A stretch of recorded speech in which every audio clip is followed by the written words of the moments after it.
Hello everyone and magandang gabi po sa ating lahat. Today is the Monday edition ng ating StockWentuhan ngayong araw na to. So May 24, no? 2021. Ang bilis ng panahon. Parang nung kailan lang magsa-start pa lang tayo ng May tapos ngayon patapos na naman tayo. But well, ganun talaga, no? So sige, let's have a quick check. Magandang tanghali tuloy. Magandang gabi, everyone.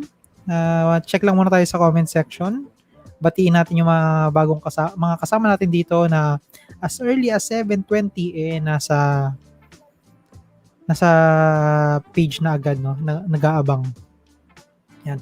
Hello sa inyo, LJ, Lori, Kuya J. Hindi pala natuloy yung kanina. Pasensya na. Hindi, kasi medyo maraming gawa din kanina. Hello Jason, Edner, Kay, magandang gabi. ACEN, congrats sa mga nakasama sa masterclass. Sa mga hindi napili, may 3 weeks pa po para humabol. Oo nga naman. Kaya yan. Mabilis lang yan. No? So, and yeah, congrats sa mga nakasama. No? Sige, let's try to talk about it maya-mayang konti. Dagdag tayo ng mga additional info. Joey, hello.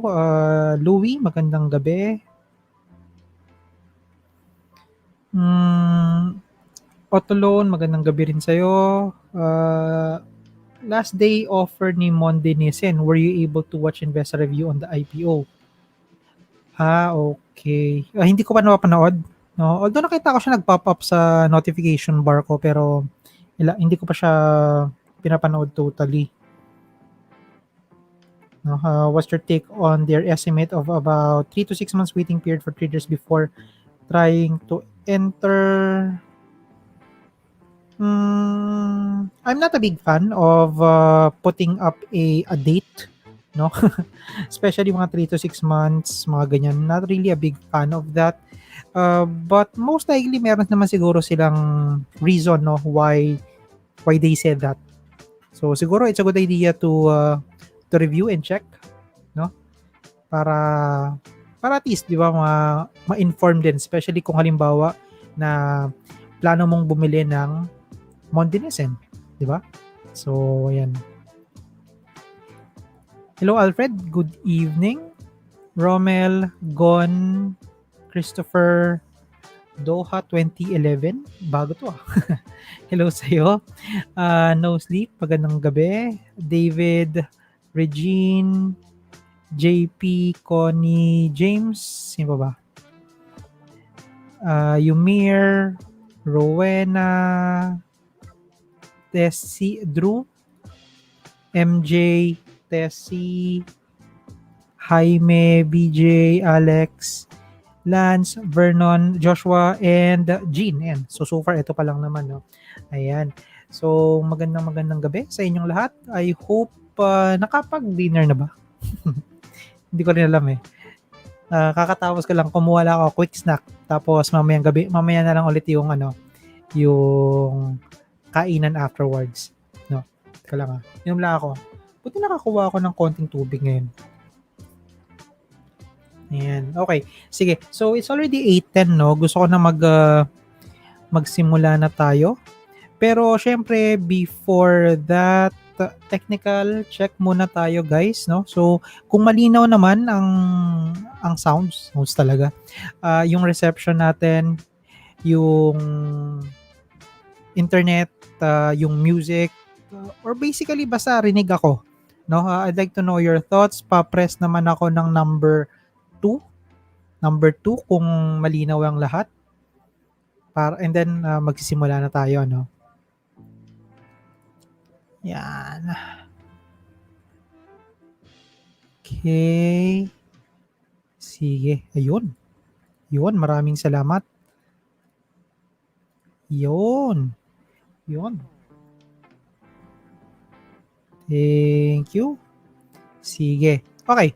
Now, let's move on and tanggalin ko yung mga banners natin para mas malinaw tayo doon. And then, now, Yan. So once again, no, magandang gabi sa inyong lahat. Today is May 24, 2021. So this is our Monday edition ng StockSilog. So dun sa mga bago pa lang dito sa session natin, this is a regular show here in StockSilog where we live stream, no, both sa Facebook at saka sa YouTube every Monday, Wednesdays, and Fridays at 8 p.m. Pinag-uusapan natin dito yung mga special topics, Q&A, and mga stock reviews. So kung baguhan ka man or experienced na trader, siguro naman you'll definitely learn something here. Remember, no, na everything that we talk about here are not recommendations but for research purposes only. Ikaw pa rin ang pipindot ng buy or sell button, so please think before you click. And of course, if you find this session helpful, please follow our social media accounts, especially sa YouTube where we post yung mga timestamp ng bawat topic, questions, and stock codes mapag-uusapan natin today. Share the stream na rin para mas marami tayong matulungan. When you subscribe and share the stream, it actually helps us continue to deliver the videos and all of the content for free. Ayan. Okay. So, dahil dyan, let's proceed sa ating question of the day. Very simple lang naman, no? Yung ating question of the day. So, first one na parang marami, pero isa lang naman yan. So, eto, very basic, no? What's the strategy on a bearish market? Okay? So, comment nyo lang QOTD tapos yung answer, ha? Siguro we can spin this off by strategy on a bearish or maybe even on a consolidation, no? Sa bearish or consolidation na market. Or kung gusto nyo specific na stock, okay lang din. Anong magandang strategy kapag yung hawak mong stock is nasa bearish, kapag nasa bear market siya, or kapag declining or consolidation or consolidating, no? Pwedeng hawak mo na siya or kaya inaabangan mo, di ba? So, ayan. Comment nyo lang QOTD tapos yung answer. Now, while we are waiting for that, or while I'm waiting for that, siguro for now, let me move on and quick market recap muna tayo tapos tuloy natin, ha. So, eto nga, no. Teka, ha. Quick check.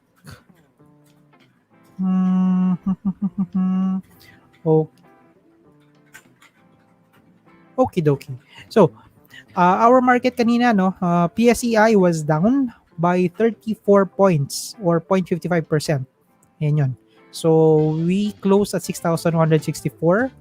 Value turnover, 4.25 billion. So, manipis pa din, no?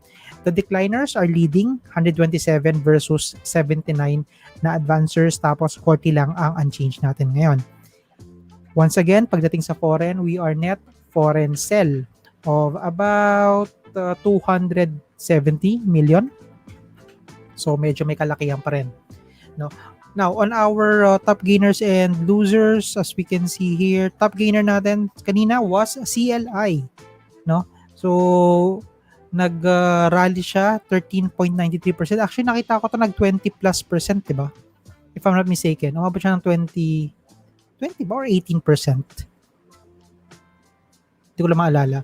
Pero, yeah, nag-release kasi sila ng disclosure about doon sa 123% na dividend stock, no? Pero nung binasa ko yung ewan ko, baka mali lang yung pagbasa ko or baka may idea kayo, guys, I'd like to know, no? Pero nung binasa ko siya, parang wala ako nakitang anything new. Wala akong masyadong nakita na anything new na relevant, okay? New na relevant, ha? Kasi basically, sabi nila nakuha na yung approval. Pero ang problema is, again, TBA pa rin or to be announced pa din ang payment date at saka ang ex-date. So, wala din, no? Abang, ano? But nevertheless, kita natin, umangat siya. So, ayun. CLI is followed by OV, OPMB, Ever, ABSP. Even si PXP nandito na rin, no? Up siya ng 6.62 kanina. Ayan. Now, on the worst losers naman, we can see here, si VUL, 2.15, MAB, LRW, PHES was here, and dito was also down, minus 5.64%, no? Nag-close ito at 870 lamang kanina. Pati nga rin si MEG, andi dito din. Wow, okay.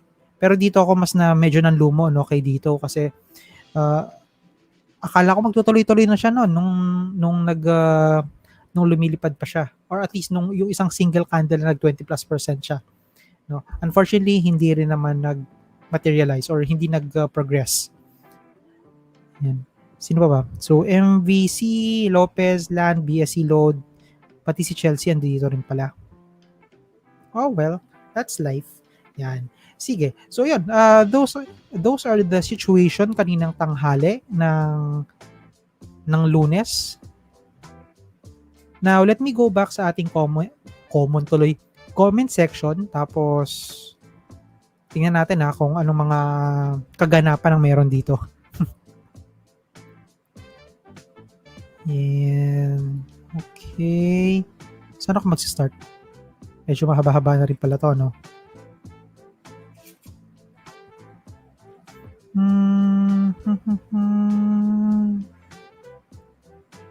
Teka, saan ako mag-start? Okay. Sabi ni LJ, QOTD, minimize trading if baguhan lang like me, then study. Yeah. That makes sense. Oo nga naman. Aral na lang muna, no? For Yumir naman, target price na lang muna kahit ang hirap gawin. Okay. So, basically, antay lang. Hintay. Okay. For Kuya J, buy on dips. Pwede. Especially kung halimbawang pang long term, no? That's nice. Jox, good evening. QTD Adrian, bantayan lang ang stock and wait for the possible bounce or breakout.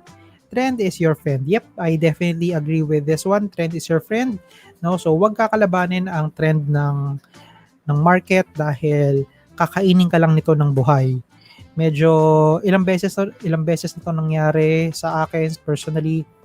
There are a number of instances na rin within the year na sinubukan ko kalabanin yung market and wala, nasunog lang din ako. So, kaya importante, no, na we try to respect the trend. Okay.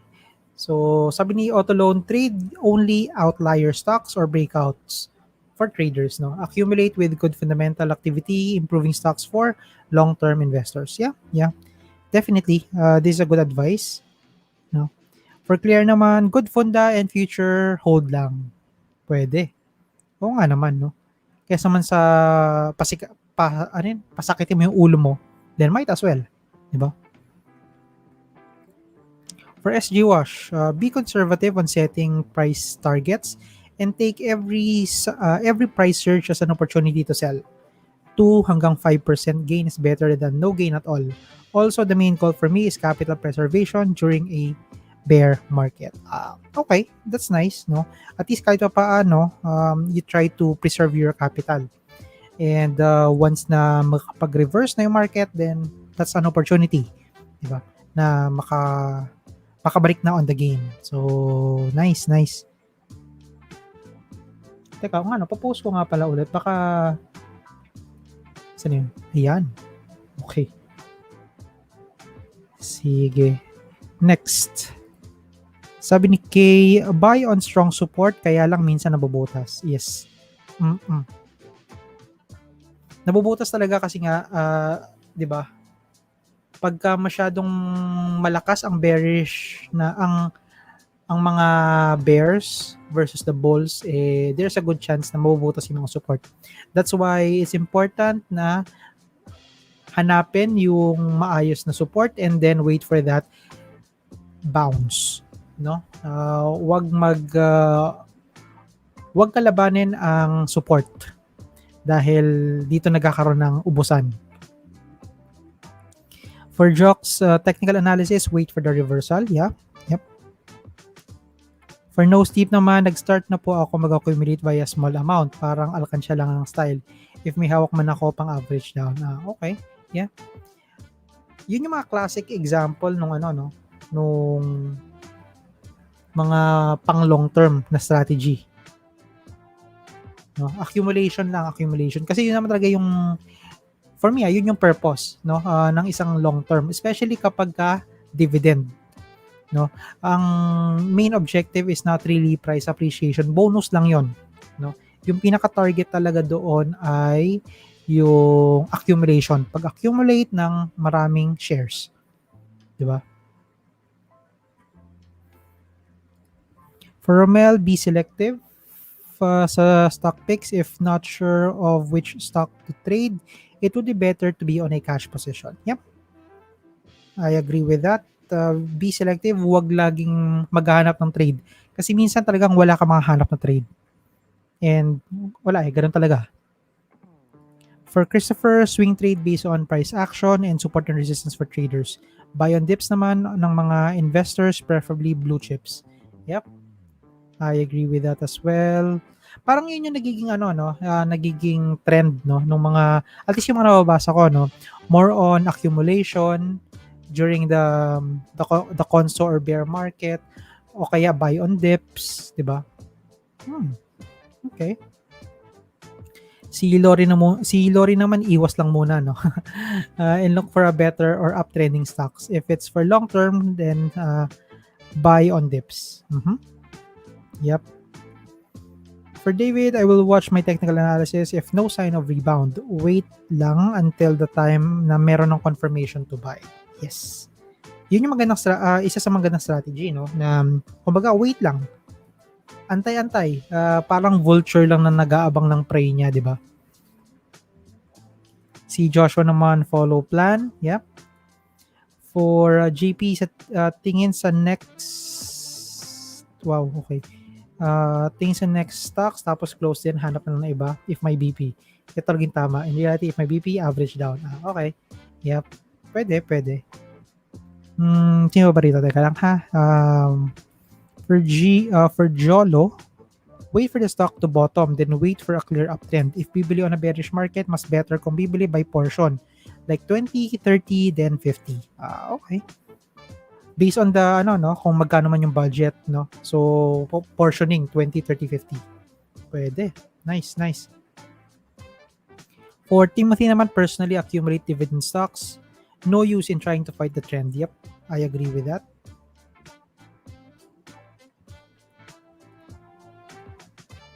Okay, for Lenore, buy sa price reversal ng high value stock para makakabodega either for dividend or gap up uli ng price. Iwas muna sa low value stock. Yes. Especially yung last part no na sinabi ni Lenore, iwas muna sa mga low value stock. Ito yung mga napaglalaroan, no? Or hindi na paglalaroan but nalilipasan na. Okay? When I say nalilipasan, ito yung mga stocks na dating lumipad na ngayon hindi na siya tinetrade ulit. No? And pagka ganoon, bumabalik na sila doon sa mga regular volumes nila, no? Yung pagiging low value. For Vernon, sa bearish market, take profit as soon as possible once ma-hit yung closest TP. Don't expect na mas tataas pa siya like to the moon. Yep, there's no such thing as to the moon. Marami nakaka-relate dyan, especially dun sa isang stock na sobrang hinipe. And ngayon, kita naman natin kung ano nang nangyari sa kanya. Di ba?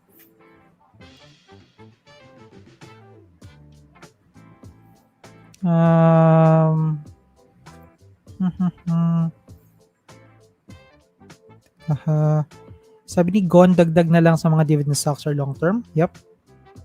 Charles, sa akin baguhan pa ako and I think the strategy would be PCA or peso cost averaging. Depending on the stock and control your motion. Tapos aral din.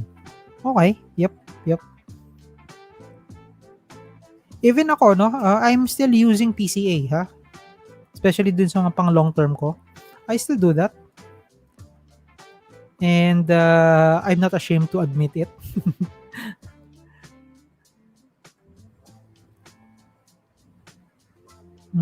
Teka ha, meron pa ba? Okay, siguro last two na lang tapos I'll share my opinion and then Q&A tayo. Yan. So, sabi ni Joey, be patient lang, observe and study the market, monitor for trading opportunities. Yep.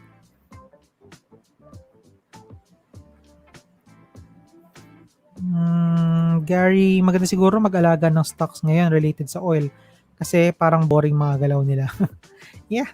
Actually, yung ano, mining and oil. Ito isa sa mga napapansin ko, no, every time na nagkakaroon ng magandang movement sa market, ang madalas diyan na nangunguna, mining and oil.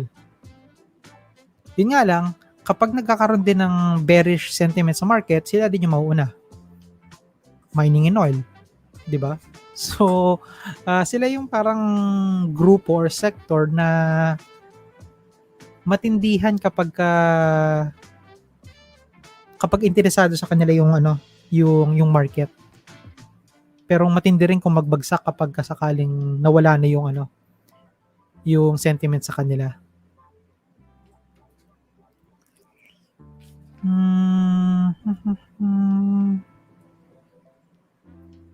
Sabi ni Alf, siguro last na lang, no, para and then I can share my thought.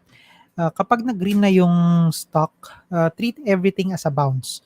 Don't hesitate to TP or to take your TPs, no. Well, sa bagay, that's a good ano, that's a good way to do it para at least ma-preserve mo yung capital, 'di ba? Now, okay, so this is my take, no, on this. How do I do it kapag nakikita kong ganito yung nangyayari sa atin? But before that, gusto ko lang ipaalala, no, na this is just an opinion, no, coming from someone, and that someone just happened to be me, no. So don't take it as don't take it as an advice, but part of the research. As always, ganun naman tayo lagi, di ba? Now, while I was reviewing yung mga comment ninyo kanina, no, about this QOTD, I agree on most of what you have said, no. Siguro ang maidadagdag ko na lang is to do something specific. Okay? Now, what do I mean by that? Kanina 'di ba ang sabi ng karamihan was, let me try and doodle, no, para may konting activity naman. Ayan. So, sabi is buy on dip. 'Di ba? Yung ganyan. Tapos mag-TP sa mga hangga't mayroong opportunity. Ano pa ba?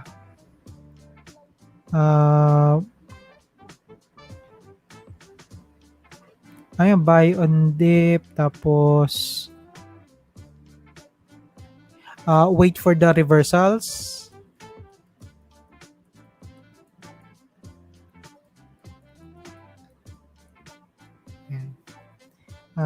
Tapos meron na nagsabi, aral daw muna. Ayan. Ano pa ba? Ayun, mag-accumulate.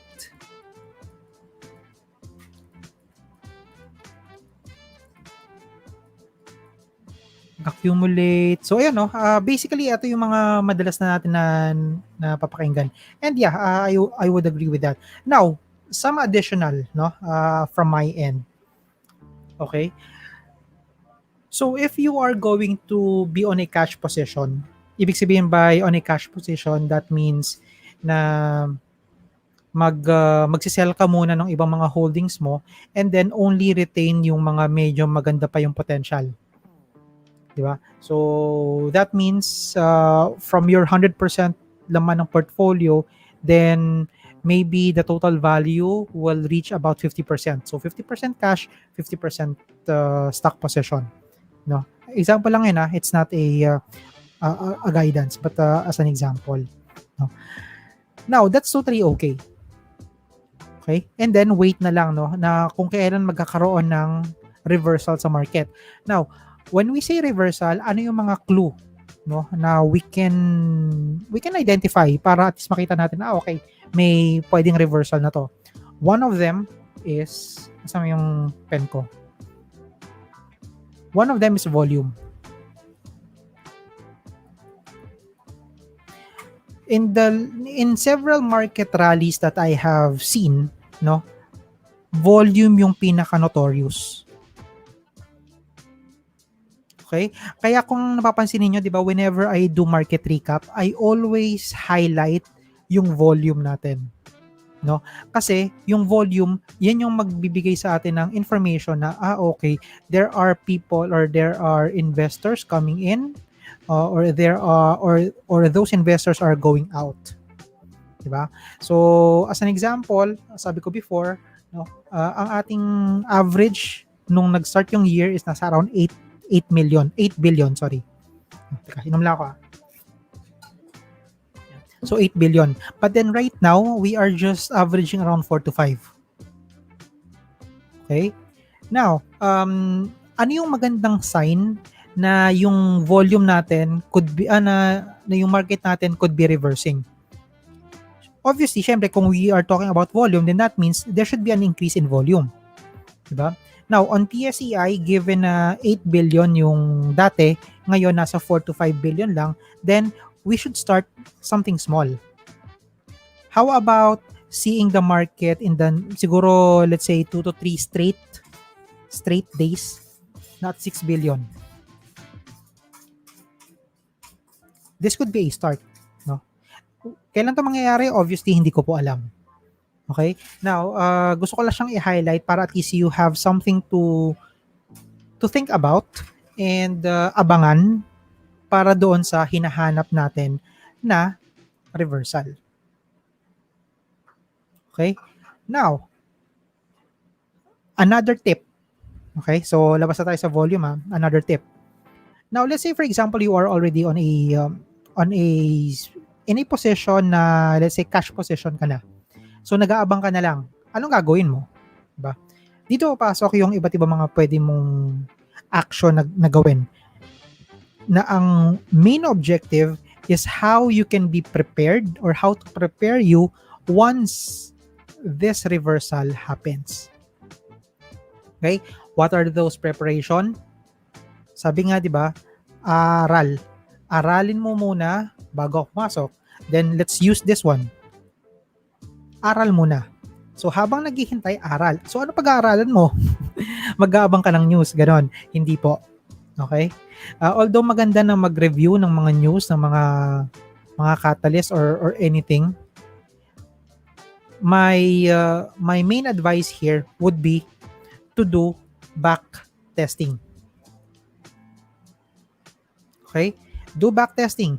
Kasi for me, this is the closest, no? This is the closest thing na pinaka-efficient sa pag-aaral pagdating sa technicals.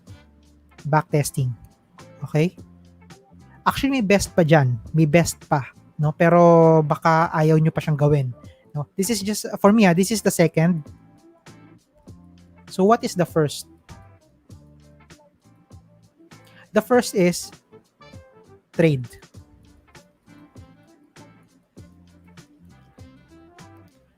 Trade at a small portion.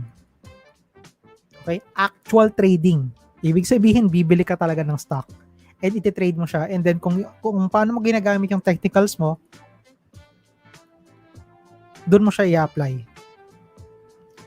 Okay? Kaya ako siya hinuli. Sabi ko, dumiretso na ako sa backtesting dahil alam ko, marami sa inyo, either takot gawin ito or ayaw gawin talaga to in the first place.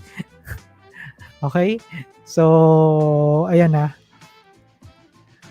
So, again, go with backtesting. Yun na lang. Yun na lang. Okay? Para may, kumbaga, sabi ko kanina, ang objective is to how to prepare you pagdating ng reversal. Then, backtest. Okay?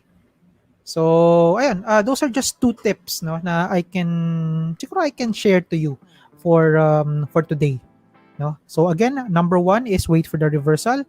Ano yung clue ng reversal? Again, the volume.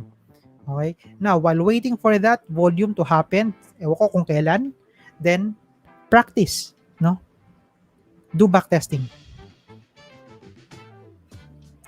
Okay? So, ayan. Now, let me go back sa ating comment section and Q&A tayo, no? Baka kung may mga question kayo na specific dito or anything else, okay lang. You can post it sa comment box and then subukan kong sagutin. Okay? Sige. So, let me check dito. Ano pa ba yung mga nasa comment section?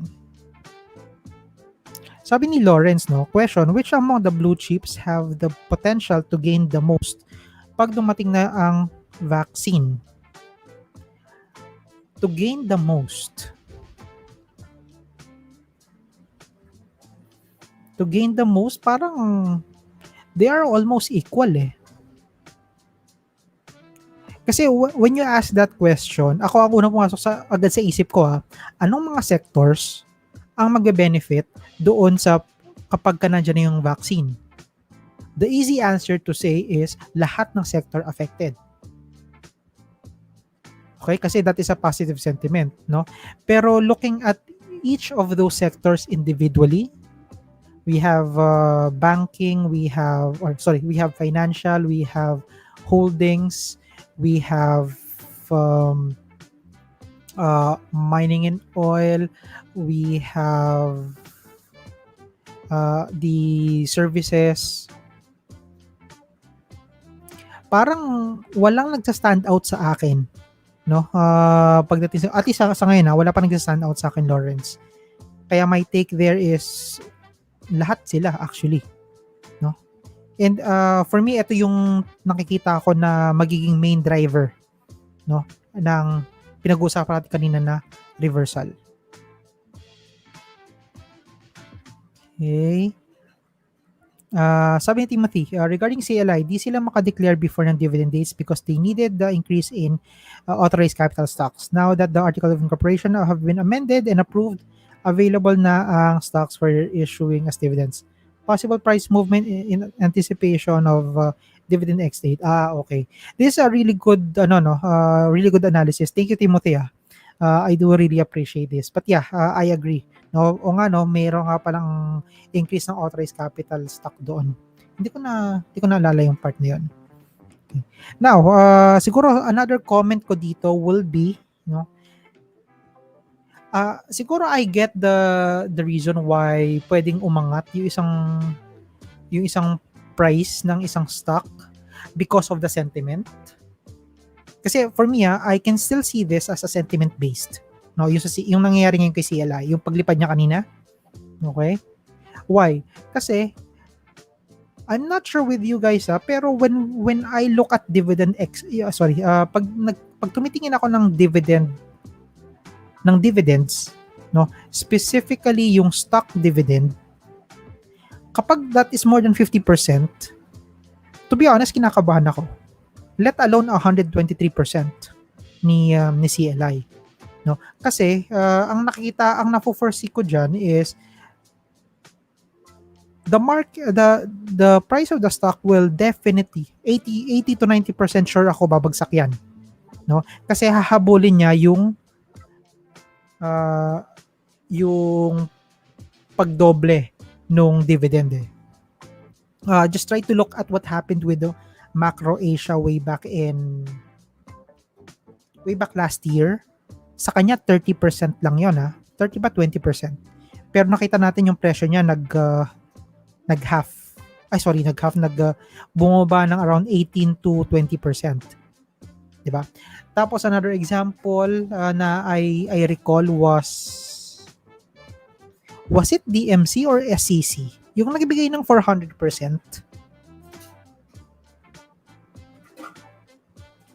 Na bumaba talaga ng gusto yung presyohan niya after that dividend, no? Okay. Now, what I'm trying to say here is that for me kasi although very attractive yung mga ganong klaseng events, no, yung stock dividend, remember no na the market is there para mag-react din sa kanya. So there will definitely something na mangyayari sa kanya, and yung something na yon, I foresee that as babagsak yung presyo, no? Kasi maghahabulan sila no? Especially doon sa mga makakakuha nung sa dividend, no? So ayun lang, comment ko lang about sa sa CLI na stock dividend.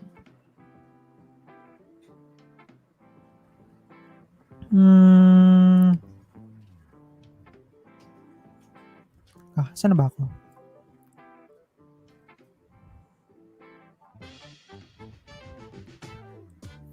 Sabi ni Juice, high volume with the minimal price movement. Yep. Mas gusto ko yung ganun, to be honest, no? Yung tipong mataas yung volume pero maliit lang yung movement. Kasi mas for me kasi mas malakas yung signal nun eh. As opposed to yung biglang pula tapos boom, green na isang malakihan. O dahil swing trader lang ako kaya hindi ko siya na-appreciate. I don't know. Anong volume yung kailangan makita? Ay nga, sabi ko. So, given na yung range natin ngayon is nasa 4 to 5 billion, then a good start will be 6 billion. No? Makita natin to na nagko-consistent. Tapos merong magandang catalyst sa market. Yun. Doon ako titingin no kung pwede na siya mag-reverse.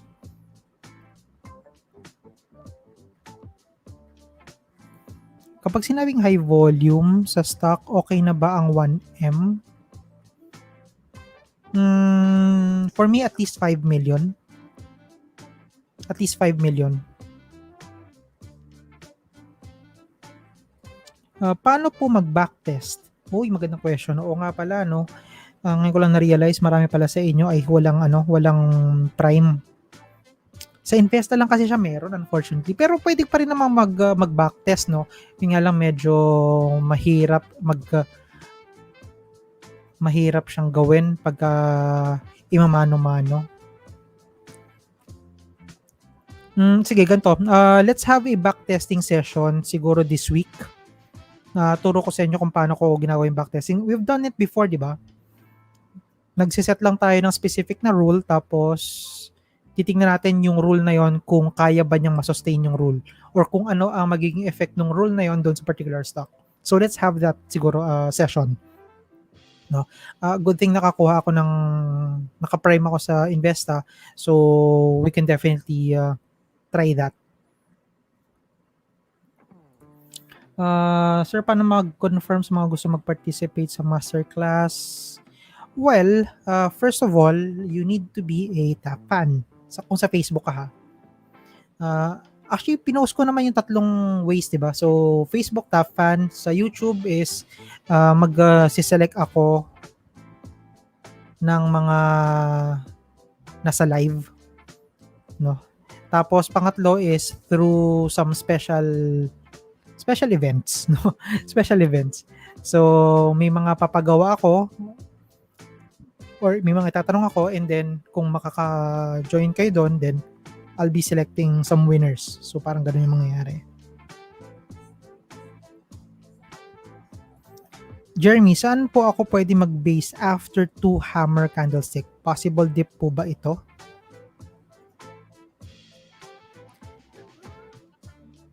After hammer candlestick. Okay. Kung possible dip na ba siya? No. I don't think so. No. Well, at least siguro not all the time, Jeremy, no. Siguro magandang ito yung problema natin ngayon, no. Because we are at least at the very least is nasa either consolidation to bearish yung market natin sa ngayon. So sentiments also follow. No? Now, I can see the logic behind having those hammer candlesticks na that could signify a dip already. Pero sa ngayon kasi yung trend, yun yung mahirap kalabanin eh. No? So I will not just rely on just one candlestick. A series of candlesticks. So siguro around 3 to 6 candlesticks. That means 3 to 6 days. No? Ganun kadami. Hindi lang isa, dalawa. Kasi masyadong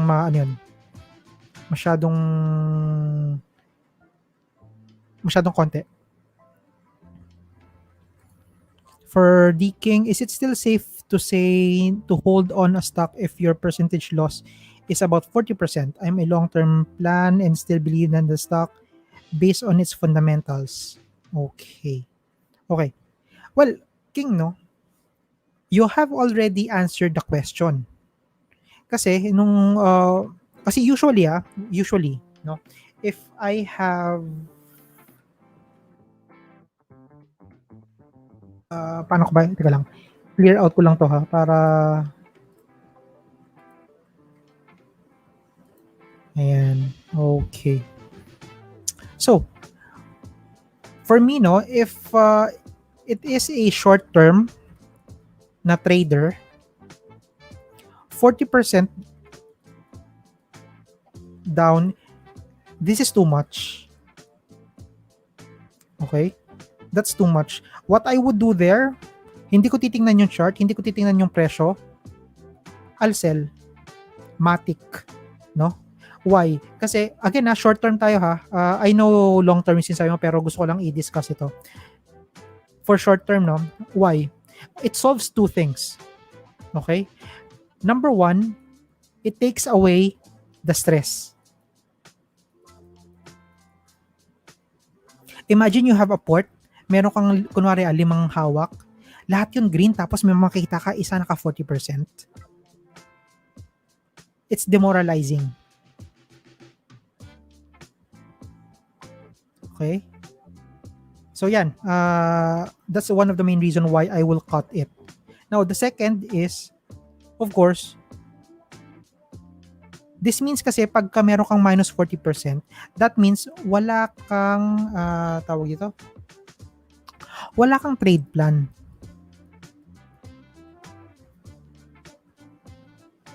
Okay? So kung wala kang trade plan, then there is no reason at all para mag-stick ka pa doon sa 40%. Might as well sell it and then scratch off, start fresh. Okay? Start fresh. I know masakit yung 40%, but wala kang magagawa dun eh. Now, may magsasabi, or at least may isip natin, down na siya ng 40%, magre-reverse yan. And my answer to that is, maybe, yeah, you could be right.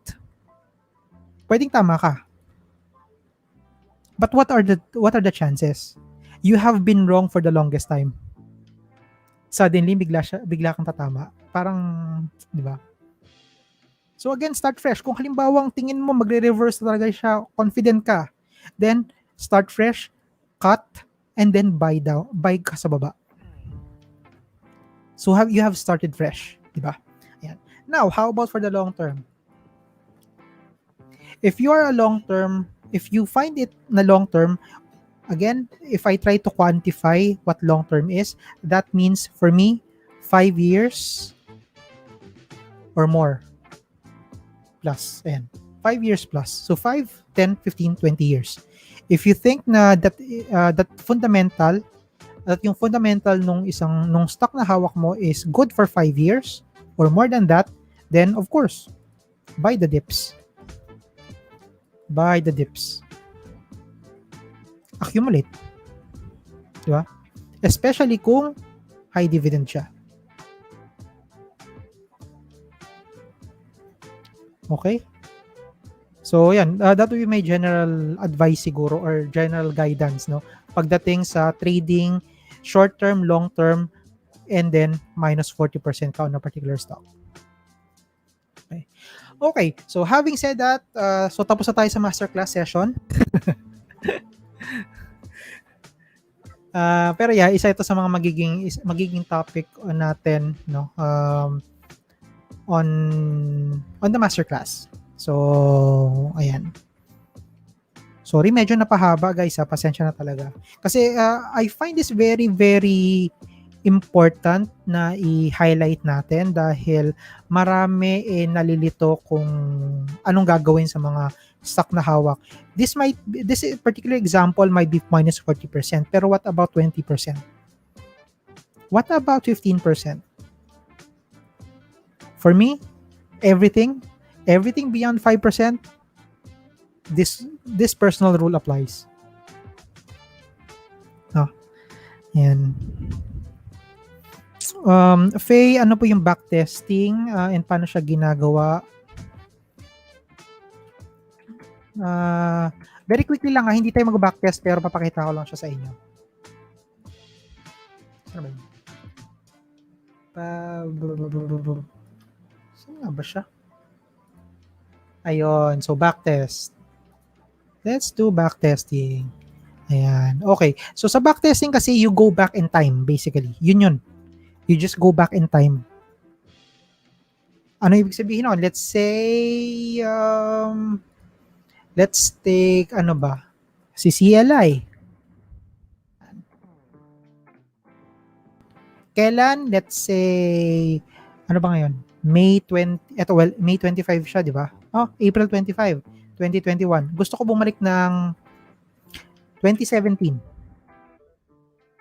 Start. Ay, shoot, wala pa pala yung CLI nung panahon na yun.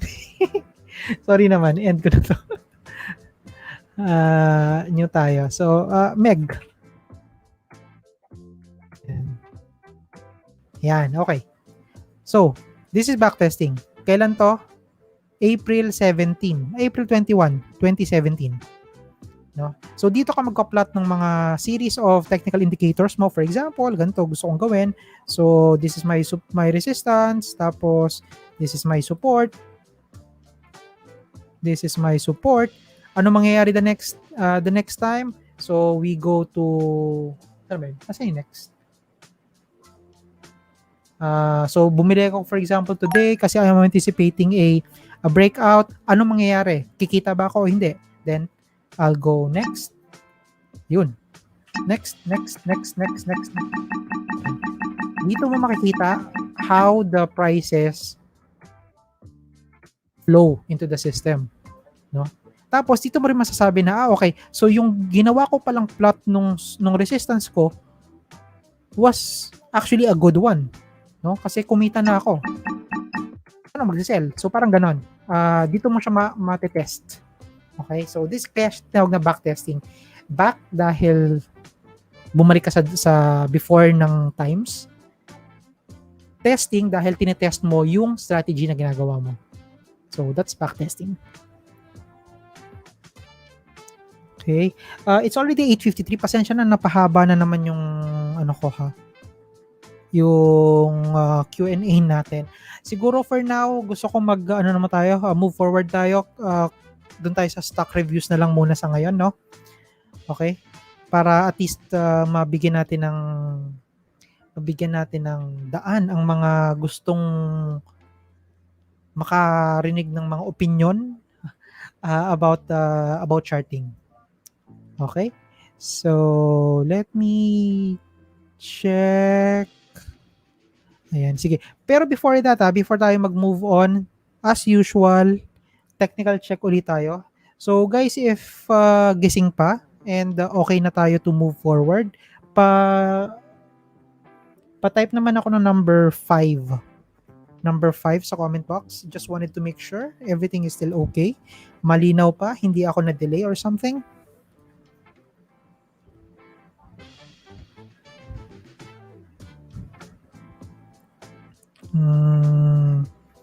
Yun. Maraming salamat sa mga nag-number 5. That means okay tayo ngayon.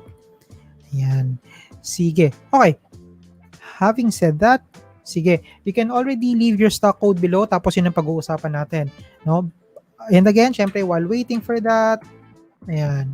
So remember, everything that we talk about here are not recommendations, but for research purposes only. Kayo pa rin yung pipindot ng buy or sell button. So please, think before you click. Ayan.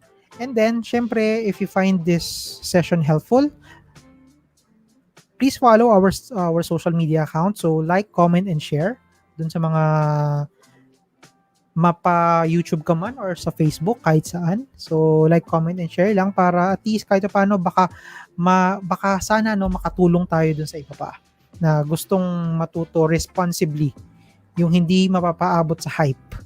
Diba? Ayan. Okay. And then, syempre, remember, yung mga setups na ginagawa ko, this is more of a swing trading. So, swing trader type of a setup. Now, kung halimbawa, ikaw ay isang full-time day trader, then sorry, pero hindi ito para sa'yo. Okay? So swing trading ito, no? So swing trade momentum almost same naman. Ayan.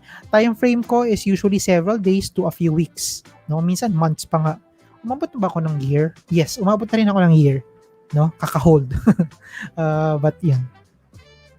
Okay, so having said that, let me move on and let's prepare ang ating prepare na natin ang ating chart.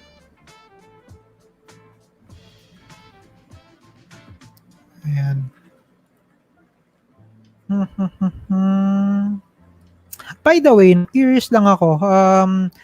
Would you like guys to have a backtesting session? Iniisip ko kasi is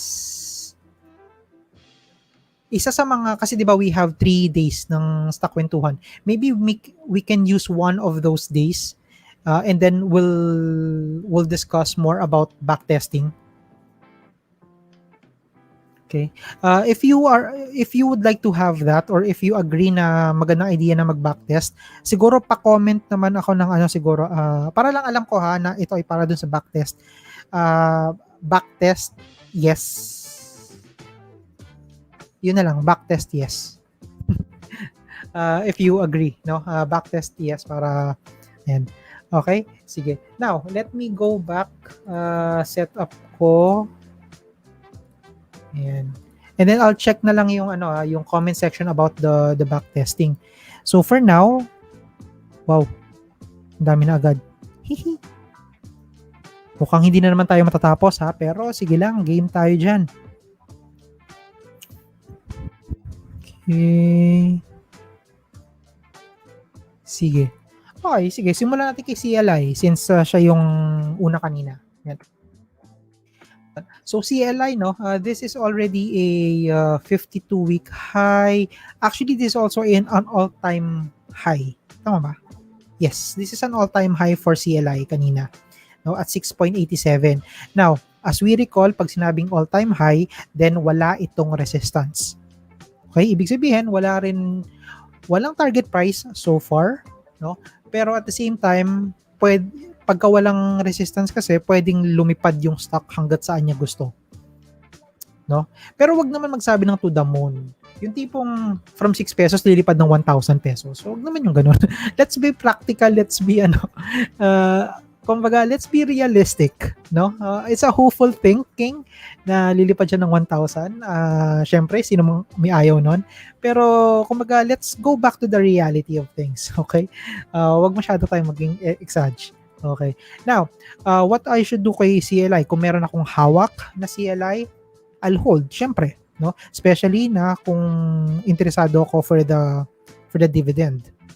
Now, ngayon, kung halimbawa wala akong hawak na CLI, on the trader's perspective, for me, I will wait. I will wait for the pullback to happen.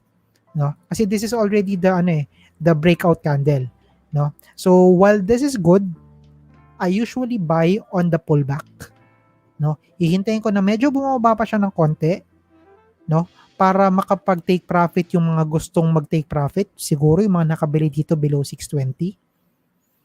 And then, pagka nakapag-pullback na siya, then, sa ako bibili, para kung sakasakaling ready na siya to take off again, then, nakasakay na ako. Diba? So, yun.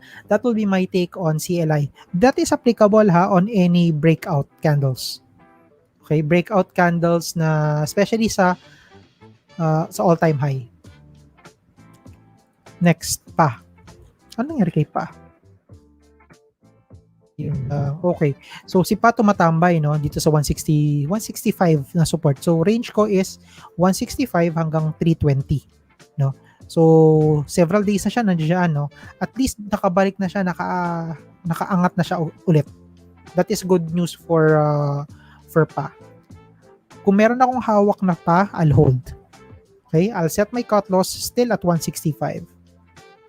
Okay? But then right now kasi once na ilan ba? Twice na siyang nag-testing sa baba ng 165 no? So I can make an adjustment, no? Kung sakasakali 165 hanggang 155 or 156 or 155 na para psychological support.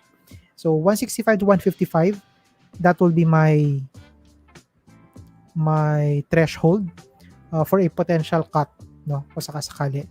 Now, kung wala naman akong hawak na pa, then I'll wait, no?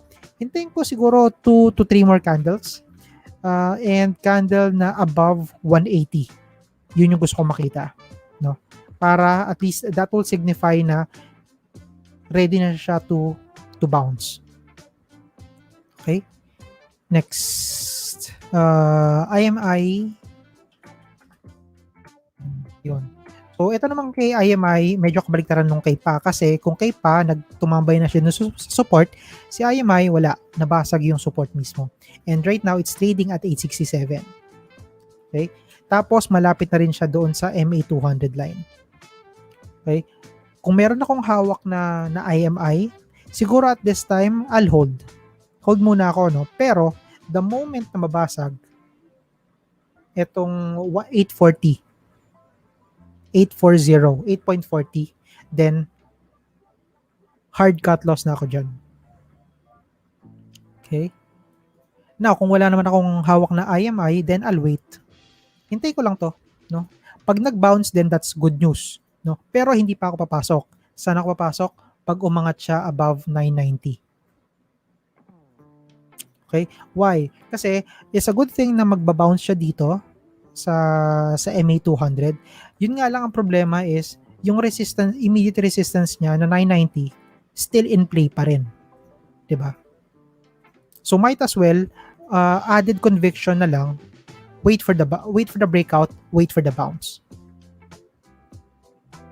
Or sorry, bounce sorry play ano yun? Yung pullback, yun. SECB. Yan. Parang ganito yung hinihintay ko kay IMI, no? Yung tipong tumambay siya, magre-reverse siya doon sa MA200 line.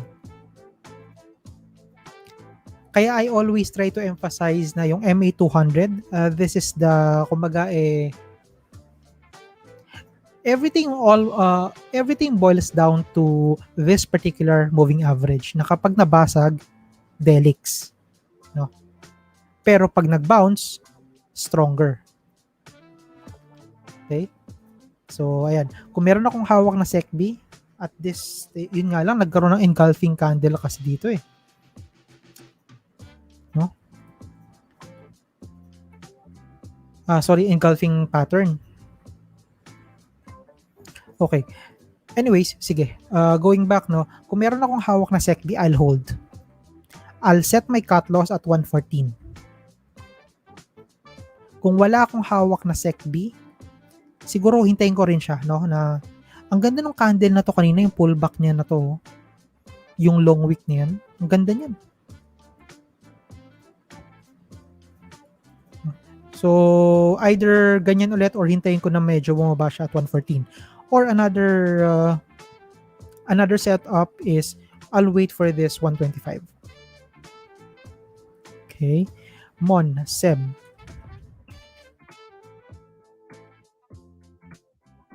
Okay. So again, sa mga naghahabang, MA200 line, nagpaparamdam siya dito. Okay. So you already know what to do. Ilang beses na yan? No? Ilang beses na yan? Kasi if you can see here, di ba? Tanggalin ko nga. Tanggalin ko muna para mas makita ninyo. Ayan. Di ba? Ang ganda nung pagkatungtong niya doon, no? Saka siya magre-reverse. So, the next question here is this. Should it reverse or mabubutas na siya? No? Only time can tell. So, better wait for it and then execute once na makakita ka ng maayos na signal. Okay. Pero syempre fundamentally, SEB is still bearish on the short term. Okay? Dahil pagdating sa tourism sector, sila yung pinaka-affected. Next, ACEN. Etong si ACEN tumatambay. Tumatambay siya doon sa area between 675 and 730. or 735, no? So, kung meron akong hawak na ACEN, I'll hold. Hold lang ako, tapos I'll set my cut loss at 675. Pag 675 nabasag, then that will be my sell signal. Okay? Now, kung halimbawa wala akong hawak na ACEN, anong gagawin ko? Then, I'll wait pa rin sa 675. I'll wait for the bounce. No? Okay, for Cynthia, FNI. Okay. So, si FNI, ang range ko sa kanya is between 220 hanggang 321. Medyo malaki yung range na yun. Ha? Okay. But nevertheless, kung meron akong hawak na ito, I'll hold. I'll set my cut loss at 240. Kung wala naman akong hawak na FNI, then I'll wait. No? Hintayin ko siya umabot hanggang dito, 220, tapos reversal. No? Pwede ko bumili dito pa lang. Or dito na. Hindi ako bibili dito Dito ako bibili. I know yung iba magsasabi na sayang na may opportunity, lumipad na yung stock. How did you know na at this very moment magre-rebound na siya? Paano ko bumagsak? Diba? Now, same argument can be applied here. Yun nga lang, I will have another counter argument. Well, you could be right. However, kung titingnan naman natin, confirm natin yung rebound So that means the market already have the conviction na hinahanap niya para mabigyan ng mas better opportunity or better chance yung stock na dumire-diretso. Ano lang ako?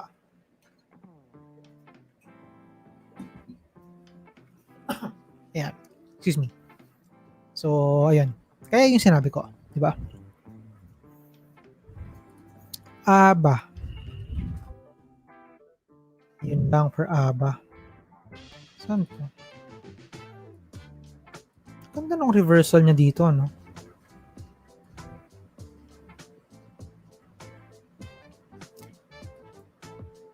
Naghahanap lang ako ng kung meron bang pattern na closest dito sa part na to. Pero parang wala pang sa akin Wala pa nag-materialize sa ko. No. Okay, sige. So, kaya tanggalin ko na siya. Lang ha. Sakit sa mata kasi ng watermark Okay. So, ang range ko, intensa ko siya iangat. Di ba? Much better. Yan. So, for ABA, ang range ko is between 0.90 hanggang 160. Okay? Right now, it's trading at 1 peso, which is good. No? I hope, kasi this 1 peso line is critical or is important for ABA dahil ito yung psychological support niya. Diba? So, kung halimbawa meron akong hawak na ABA, I'll hold. Pero I'll set my cut loss still at 0.90. Kung wala naman, still, doon ako mag-aabang. No? Reversal doon. Katulad nito. No? Actually, ito nga, this is a good sign na agad. No? Itong part na to. Kasi, katulad ng sinabi ko kanina sa FNI, no? Kapag mababa yung stock, we wait for that bounce. Etong red candle na to, this is already the bounce candle. Etong green candle, this is already the confirmation candle. So ngayon, etong mga kasunod, kumbaga, supporting na lang yan. No? Now, it doesn't mean na kailangan blindly bibili agad. Okay? Hindi yon yung point. The point is, you have to find a certain point within the chart wherein mas malakas yung conviction. Okay? And for me, nandito yon. Dahil bumaba yung presyo, nag-bounce, may confirmation ka na rito with that good candle Di ba? Does that mean automatic guaranteed na siya aangat? Of course not. Wala namang makaka-guarantee na aangat o lilipad yung isang stock dito sa stock market di ba? Kumbaga, it's just a matter of probabilities, no? Saan mas probable na pumunta yung isang stock. Okay? That's the reason why we have that risk management aspect dito, no? Which is a cut loss. So that kung halimbawa ayaw kang i-allow ng market na paliparin yung stock, then okay, accept the loss, cut it, 'di ba? Doon pumapasok yung cut loss. Next, AP. Per AP nabasag na doon sa 23 pesos ha. So nauntog na siya doon. Ngayon, saan siya pwedeng pumunta? Wow. Yikes. Ba't wala akong makita? Gaano ba kalalim tong si AP?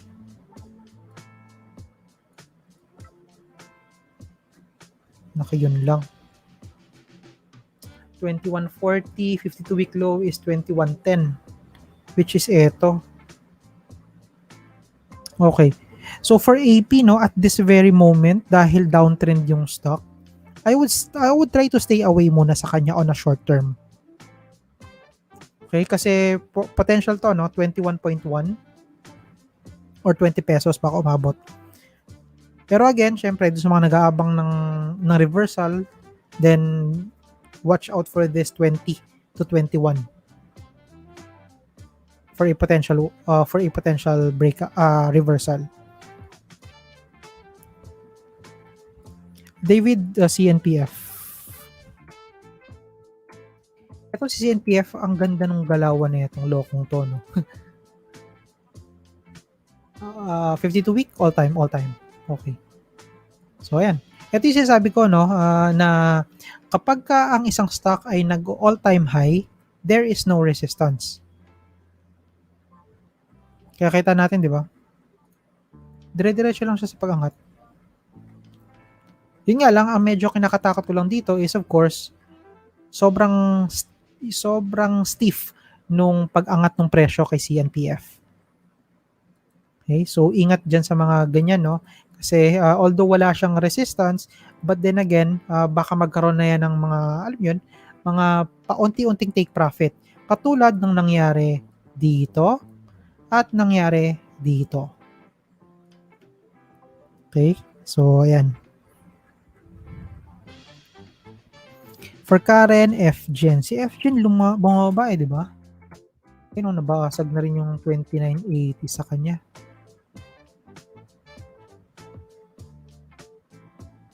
Okay. So, for FNI, no, kung meron akong hawak na FNI on a short term,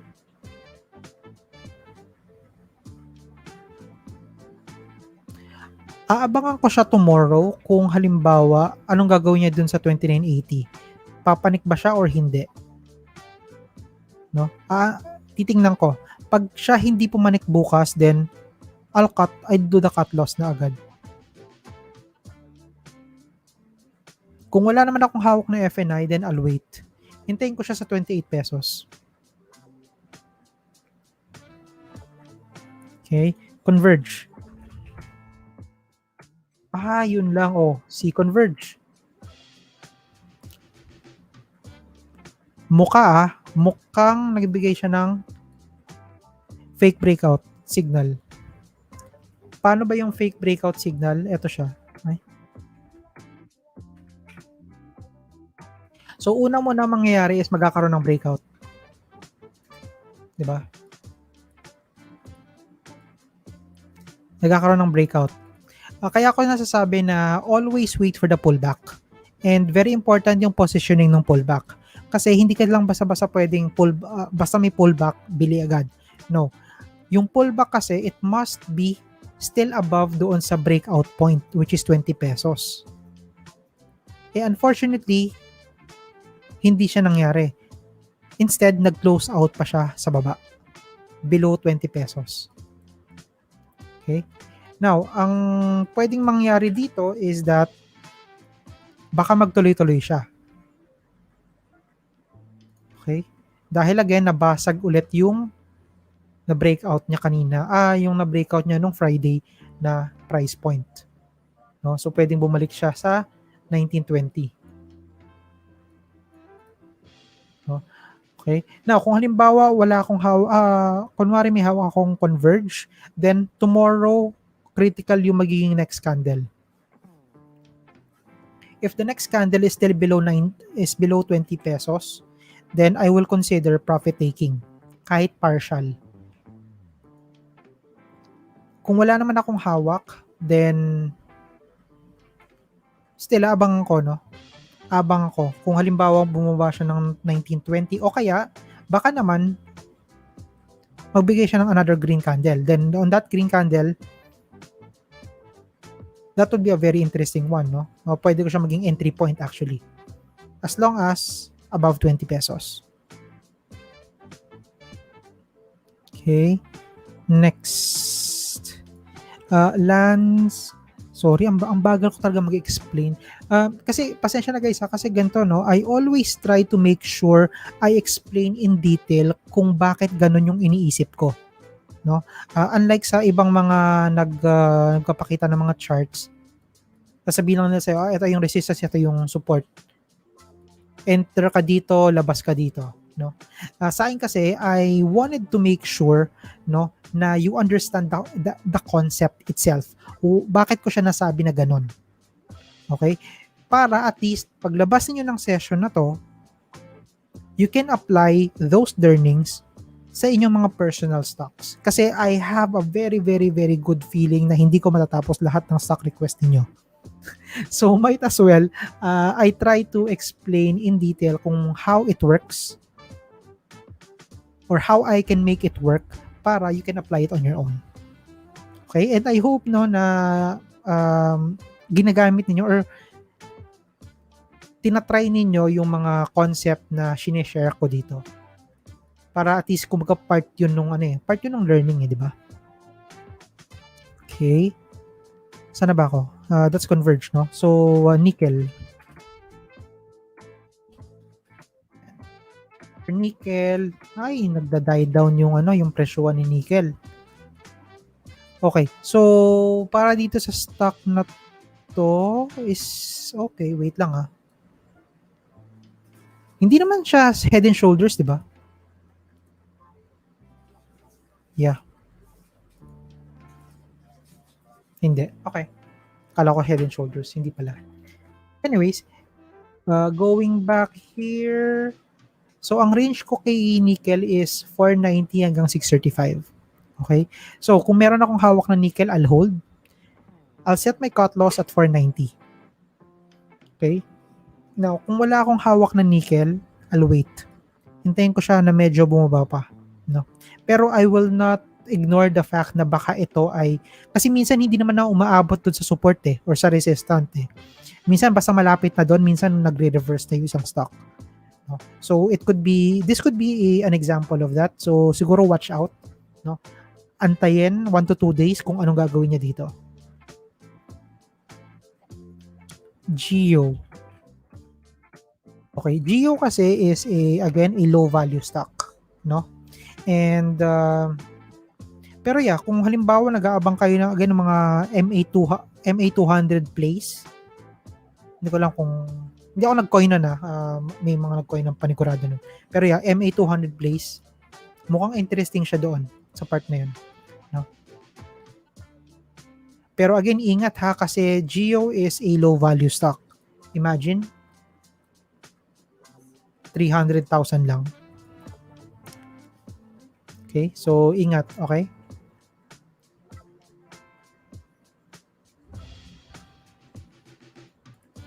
Meg. Oh, wow. Ang ganda na sana ni Meg, no? Ayun, okay. So, ito, another classic example pala ng untog. Yan. So imagine a stock, no, na nag-reverse siya from here, umaangat hanggang sa nakakita siya ng resistance doon sa 287. Umangat siya, yes, no, pero nag-close pa rin siya almost sa 287. And then followed by a longer red candle. Okay? Ito yung sinasabi ko na Well, hindi siya pattern ha, pero essentially, untog. Nauntog siya doon sa resistance na 2.87. Okay? And it could potentially go back to 260.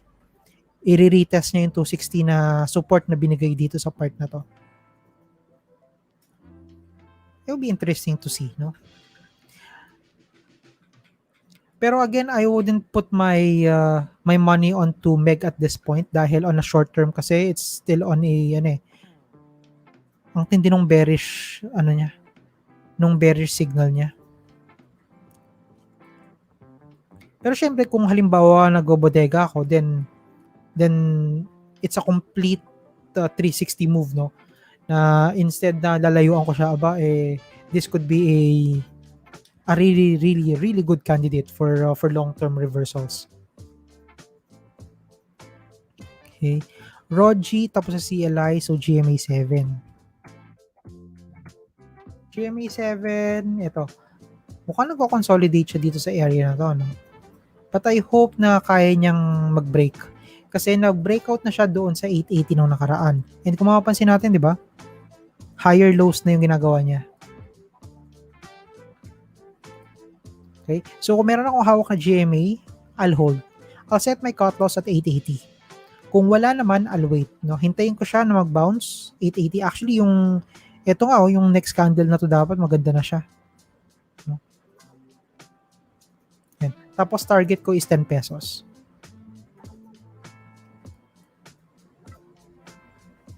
For Mel DD. Yan. Ang hilig ko kasi mag-doodle, ayan tuloy. Anyways, so for Double Dragon, no, after niya mabasag dun sa 1250, dire-diretso na siya. No? Now, kung halimbawa meron akong hawak na Double Dragon, I look for opportunity to sell. Okay, I look for opportunity to sell.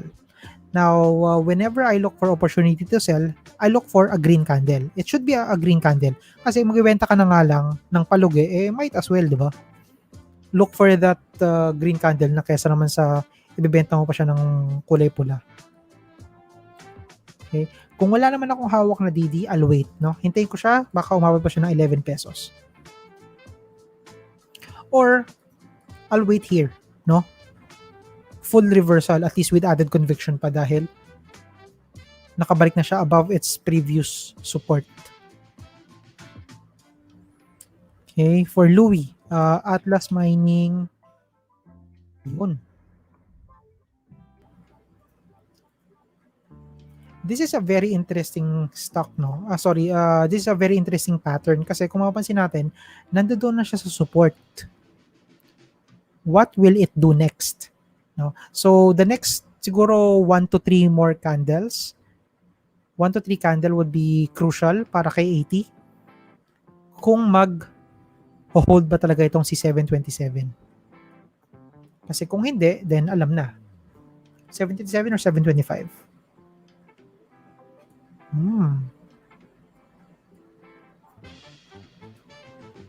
725 pala. Sorry. Save ko ngayon. So, 725. Pero still, same pa rin naman. Potential bounce. Bakit itong 725 yung nakita ko na support? Dahil, kung mapansin natin, ito. Kasi whenever you place a support and resistance, always look for areas within the chart kung saan nagkakaroon ng reversal. No? So, an example is this one. Here's another reversal. Here's another reversal. Kaya, 725. Okay? So, ayan. Ngayon, kung wala akong hawak na 80, then, ayun din, same thing, no? This would be very interesting to see. Potential reversal itong si 80. Based on the support na 725. PXP. Oh. Nice. Ang ganda nung galaw ni PXP, no?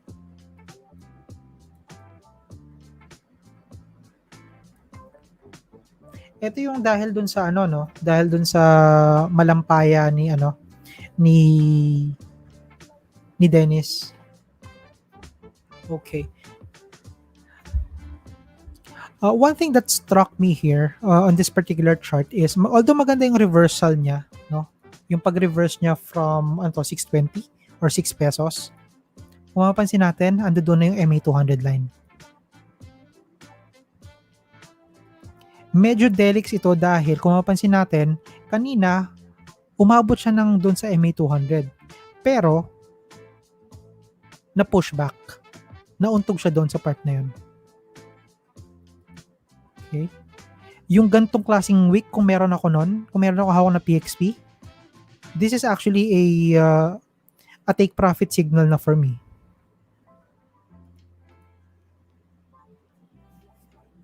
Okay? Now, kung wala akong PXP, then I'll wait, no? Hintayin ko siya. Anong gagawin niya dito sa MA200 line? Ibe-break ba niya yan or mauntog siya? Pag nauntog, then okay, I'll wait sa 6 pesos. Kung saan siya nag-reverse noong una. Okay, tapos magiging target ko is 995. Yung Mir SLI, this is a low value stock, I think. Yeah, maganda yung movement ni Santa Lucia, no? Pero for me kasi, this is still a low value stock eh. So, I would say away. I know how interesting this is. No? Pero, hindi kasi ako sanay makipaglaro sa mga ganito eh. DMC. For DMC, no? Ito yung pinag-usapan din natin noong nakaraan. This stock is already providing or creating a higher lows, no? Which higher lows signifies kasi an uptrend. Okay? Although si DMC naman in general, it's still on an uptrend. So consolidation na gearing towards uptrend. Yun yung how I would explain yung movement ni DMC. Kung meron akong hawak nito, I'll hold. I'll set my cut loss at still at 520. Kung wala naman, then, or kung wala akong hawak, I'll wait sa 520.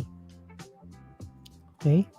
Now, so yan, that's my take on DMC. It's already 9:28, so baba muna ako saglit, tapos hanap ako ng mga specific questions, okay? So question muna ako, tapos kapag nasagot ko na, then I'll move back to stocks, no?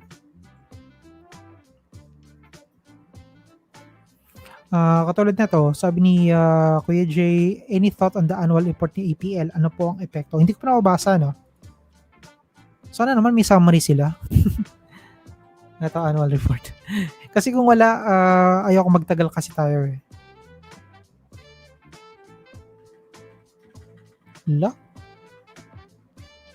Yeah. Kasi non-operational itong si Apollo dahil naka-hold siya. Nag-aabang ito ng yung kanilang ang tawag doon? Yung pang-bungkal nila. No? Kaya mapapansin natin 0-0 pa to. So, wala. O nga pala. Wala pang revenue. This would be, expectation for Apollo kasi nag-start na sila ng operation. So, by end of the year, no, most likely, up ito ng, depende kung magkano, no? Kasi anything na more than 0 is big value, di ba? So baka makita tayo next year na kunwari lang ang kanyang revenue ay 3 billion. Kunwari 3 billion. Then that means ang percentage nun is APL up ng 3 billion year on year. Yun yung magiging headline. Okay? So pinangungunahan ko na Pero yeah, for this one wala pa to.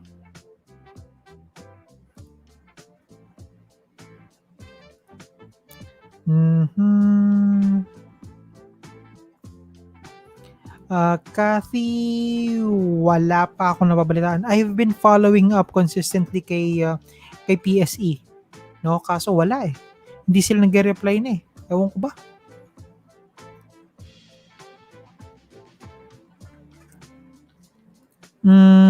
Exiting DDMPR tomorrow, do you think it will dip lower than 190? Hindi na significant si 190 or let me clarify. Hindi na significant yung yung X date for the DMPR for me. No, kasi maliit lang naman eh. I mean, ilan lang? 2%? Less than 2% pa nga lang yata, no? Yung Q1 na dividend nila.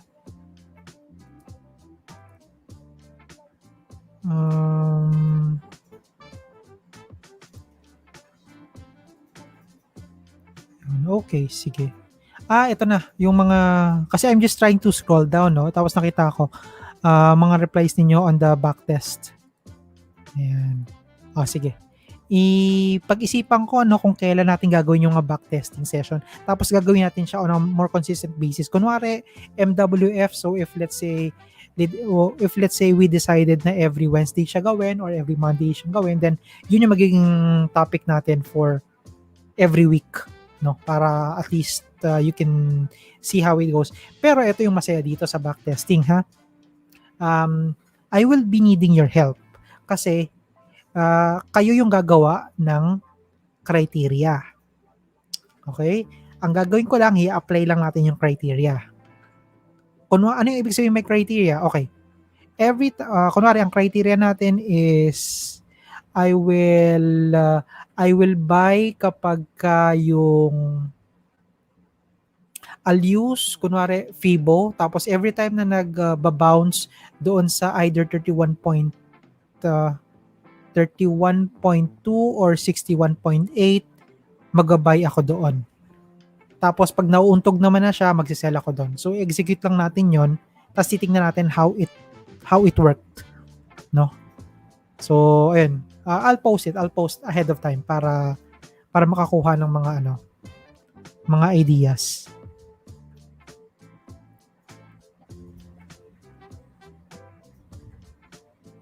Sabi ni Oliver, no, MPI also price to book ratio is 0.6. Super cheap ba siya, no? Well, anything that is less than 1%, anything that is less than 1 is considered cheap, no? Based on PB, price to book value or price to book ratio. Okay. And to be honest, for me, MPI is one of those stocks na very, very interested, especially on the holdings. No? Mas prefer ko si MPI versus, let's say, SM or Ayala. Pero syempre, kung stability pag-uusapan, yung dalawa pa rin. No? Pero for MPI kasi, stable naman si MPI. No? Pero kasi tingin ko kasi mas may magandang price action dito kay MPI. Ian Ray, yung disclosure ni CLI kanina na approve na siya by SEC.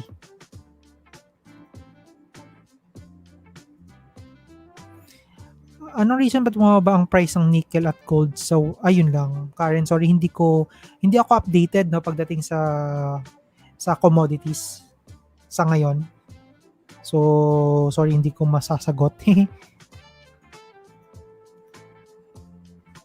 For Neil, could we say that Megaworld is an example of buy on dips?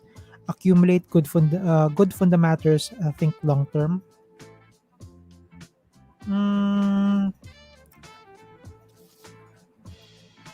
I agree, it has a really good fundamentals, no? Long term, pwede naman siyang long term. Yun nga lang kasi sa akin, ang criteria ko for long term is yung consistently giving out dividends. Para at least may dividend na part. And although si Meg kasi nagbibigay naman din talaga siya, yun nga lang hindi ganun kataasan. Kaya siguro for long term na high dividend siguro yun, hindi si Meg. Pero long term in general, well, almost everything naman within the blue chip stocks good for long term. So, yeah. Ayun. So, yun, pag tagpiin mo na lang siya.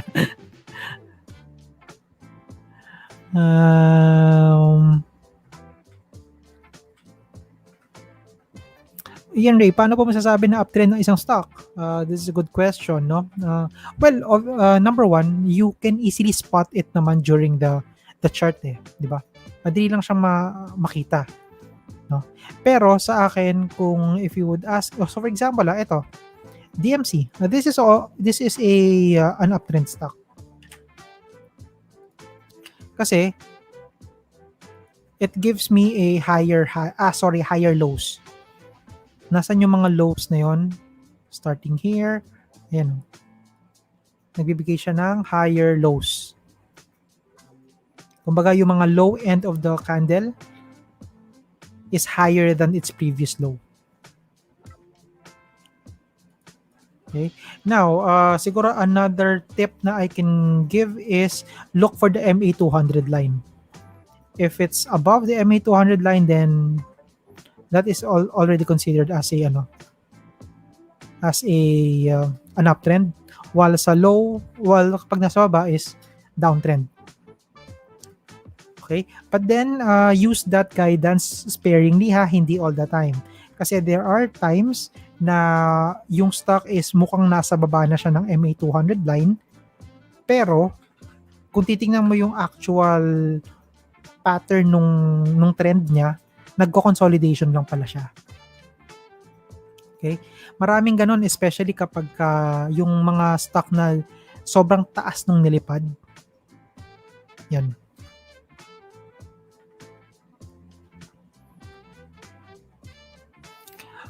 Paki-explain again why PXP is affected by the purchase. Ito yung sa Malampaya, ano?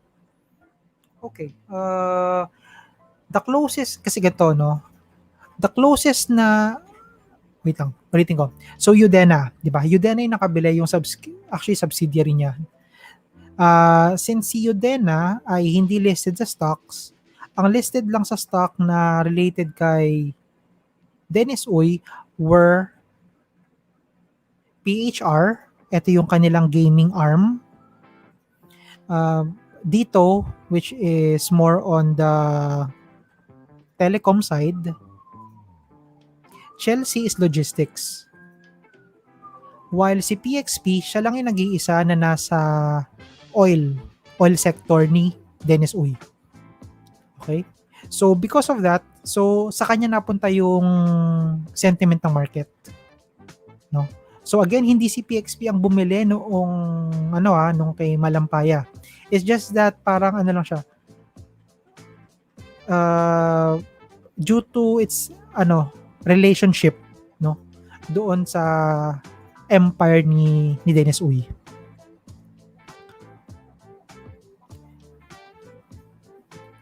Okay. So, ayan, yun lang muna, 9:38 na. Ganito na lang, no? I'll check again siguro last 5 na lang. Okay? Last 5 na stock codes. Okay? But before that, guys, remember lang, no? Or siguro hingin ko lang, if you find this session helpful, please do like, comment, and share kung saan naman kayo nanonood ngayon. Mapa Facebook man yan or YouTube. Okay, kasi this is to allow the algorithm ng Facebook or YouTube na maiangat yung mga posts na ginagawa natin, no? And makita siya ng mas maraming tao. So, ayun lang. Maraming salamat. Now, going back here, last 5, no? JFC. This is interesting kasi hindi ko pa nakikita si JFC for the longest time. Ayan. Okay, ayun. Again, MA200 place. You know what to do. Ayan. But essentially, no, ang range ko sa kanya is 150 hanggang 190. At the moment, it's trading at 180 na. So, medyo mas malapit na siya dun sa resistance. Kung meron akong JFC, I'll hold, syempre. But I will be monitoring kung anong gagawin niya sa 190. Kaya ba niyang i-break ito or hindi? Diba? Now, kung wala naman akong hawak na JFC, then I'll wait. Antayin ko siya medyo bumaba pa. Siguro nasa 170 na level. So, I'll wait for that. Wait for the bounce. Saka ako pwedeng pumasok. Okay. Next.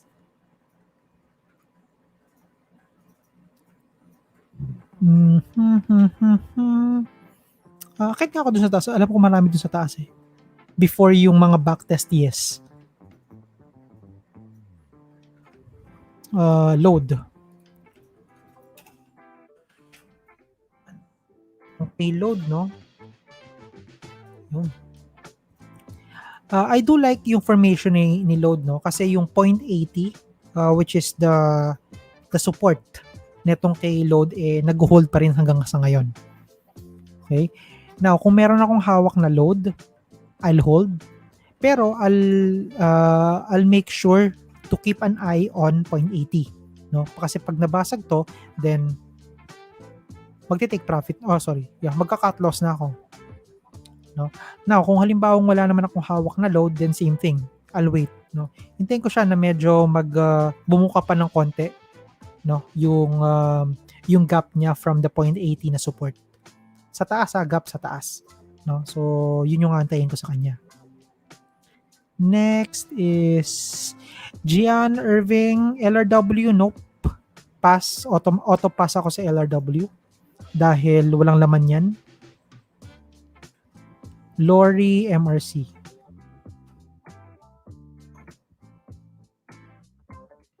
Di ba natin tapos to? Hindi pa yata. Okay. So, for MRC, kung meron akong ang range ko kasi sa kanya is 29.85 hanggang 52.75. No? So, at the moment, it's trading at 36.50. Kung meron akong hawak nito, I'll hold, pero I'll set my cut loss at 3,500. Okay, 3,500 yung magiging cut loss area ko. While kung wala naman akong hawak na MRC, I'll wait. No? Hintayin ko pa siya, baka umabot siya ng 0.3.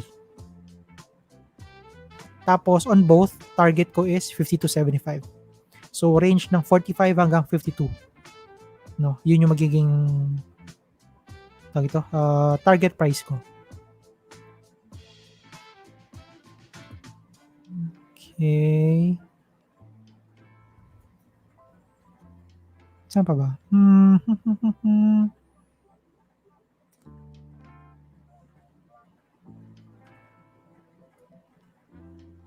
Si MJ naman, converge tapos na. RRHI. RRHI is, ito rin, isa rin tong downtrend na stock eh. Sayang. Okay. Now, for RRHI, no, it would be very interesting to see kung ano gagawin niya dito. Kasi again, ang range ko is 46 hanggang 58. No? And right now, nagkakaroon na kasi ng higher lows dito sa area na to. No? So, the next question is, reversal na ba? For me, siguro I'll wait for 2 more candles to confirm. And those 2 more candles should be above dito sa line na to. No? Para at least ma-confirm natin and can add up doon sa conviction. Yun nga lang, the bad thing is how far is it pagdating sa resistance? Sakto lang. No? 16%. Not bad.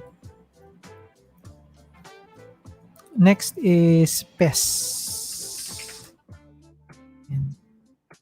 So itong si PHEL Estates, isa rin to dun sa mga low value stocks na tinatawag. No? Kasi although before nagkakaroon siya ng magandang volume, pero remember, if we try to check yung overall volume ni PHES, it will fall below 5 million, no? And kapag below 5 million, usually I try to stay away from those. Dahil although maganda ang volatility sa mga yon, pero being a swing trader, it's not a good idea, no? Na tumatambay ka sa ganun. Okay? Now, for PHES, siguro at this level, kung meron akong hawak nito,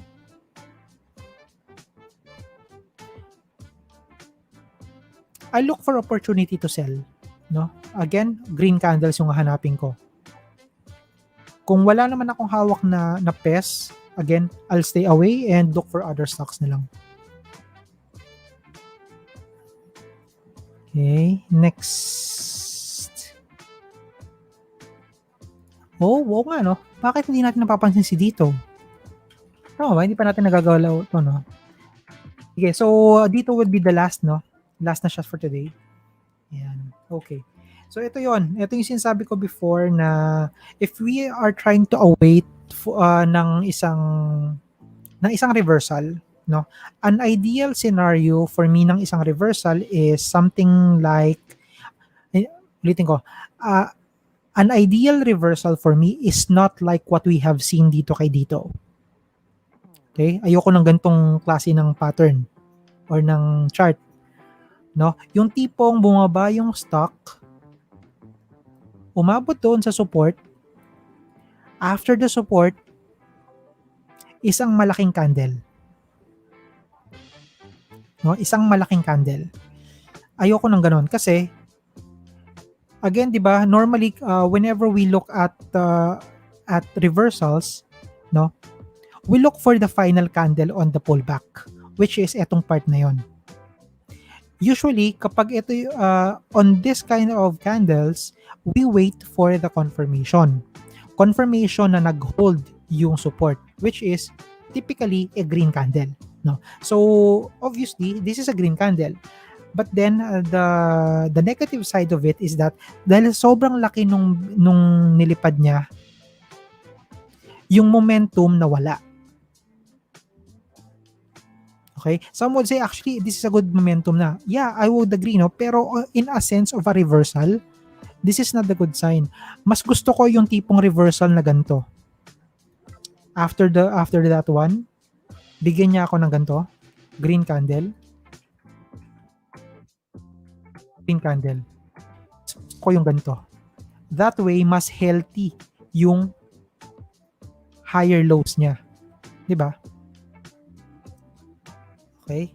So yun ito yung mga ganito yung mga ideal reversal na magandang paglaruan. Kasi makakapag-react ka talaga ng maayos. Okay? But then again, let's go back to the reality na sometimes it doesn't really happen yung mga paborito nating setups. So instead, we should face kung ano man yung binigay sa atin ng market. And eto na nga yun. Okay. Now, what would I do if I have dito? Yan. Ito. So again, ang range ko sa kanya is between 7 pesos actually hanggang 11.40. Yan. 11.40. No? So given na ganito na yung naging itsura ni dito, I would be very interested to see kung ano gagawin niya dito sa MA 200. Kasi kung mapansin natin, 'di ba? Lumapit na siya doon. Anong last niya kaganina? Ayun na nga I was anticipating this one nung nakita ko to Kasi that means people or traders are now looking at this as a potential support. Yung MA 200. No? That is the value of MA 200. I'm not saying nalilipad na agad si dito. Hindi yon. But what I'm trying to identify here or to point out here is that yung MA 200, that is a crucial moving average for any chart. No? So kung halimbawa meron akong dito na hawak, no? Then I'll hold. Pero pag ito nabasag tomorrow, let's say bumaba siya ng 8 pesos, then baka mini cut loss na ako sa kanya, no? If it does. Now, kung halimbawa naman wala akong hawak na dito, then I'll wait, no? Magandang malaman kung ano gagawin niya rito, talaga. No? I'll be very excited to see kung ano gagawin niya rito sa MA 200. Okay? So ayun guys, yun lang muna tayo sa ngayon, no? Very quick lang to, well, hindi naman very quick na, pero we spent almost 1 hour 40 minutes. So ayun, maraming salamat sa inyong pagsubaybay. Once again, like, comment, and share yung session natin ngayon. Kahit natapos na, okay lang yan. Kasi at least baka even on the recording, may maka-join in pa or maka-review. Okay? Also, end of day market recap natin every day 12:30 p.m. while StockWentuhan is around 8 p.m. Okay. Yeah. That's it. Maraming salamat for tuning in. I hope you learned something on this session and hope to see you again tomorrow on our end of day market recap. Maraming salamat. Good evening and good night. Bye-bye.